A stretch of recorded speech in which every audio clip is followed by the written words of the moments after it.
Hello, my name is Kristen Childress and I'm a Psych 317 student.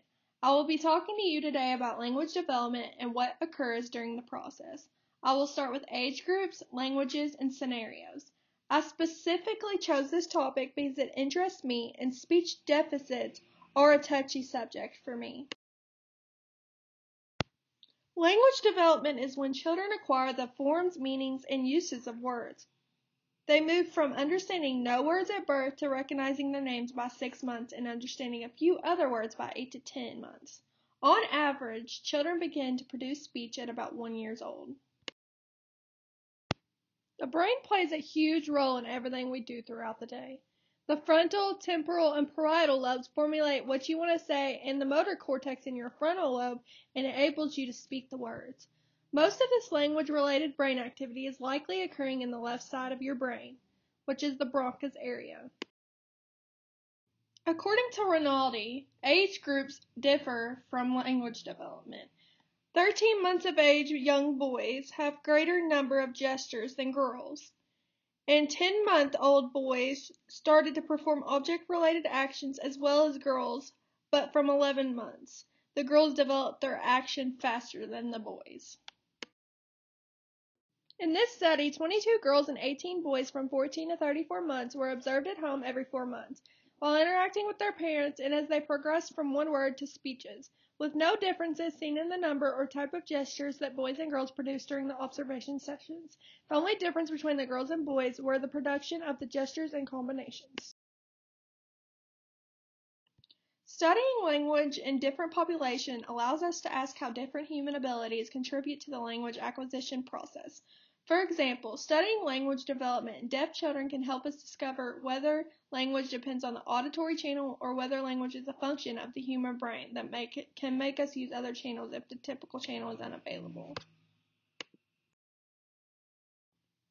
Blind children who have no other handicapping condition tend to babble, produce first words, produce word combinations, and acquire syntax and morphology on essentially the same timetable as do sighted children.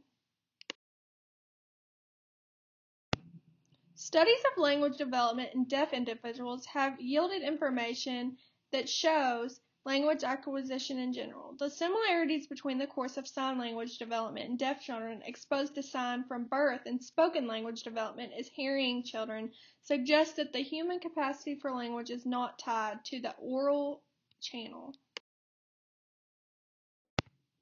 Adolescents with different mental disorders have different ways of interpreting language.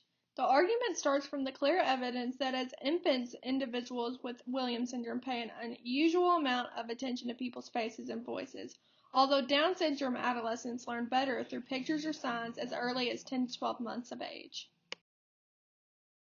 Twins, particularly male, have higher risk of language delay. Language delay is typically mild, and there is a suggestion that it reduces by mild childhood.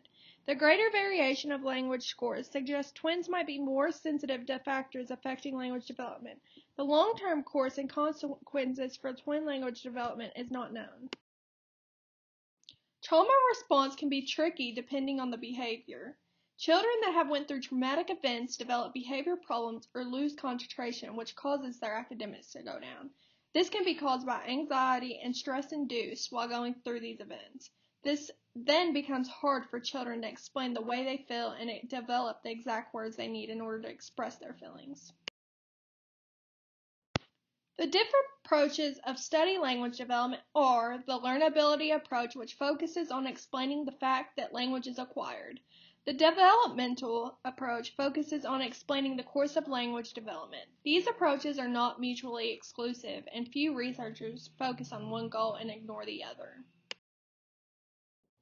There are 5 different domains of language development. Each one is different, and they are phonology, morphology, syntax, semantics, and discourse.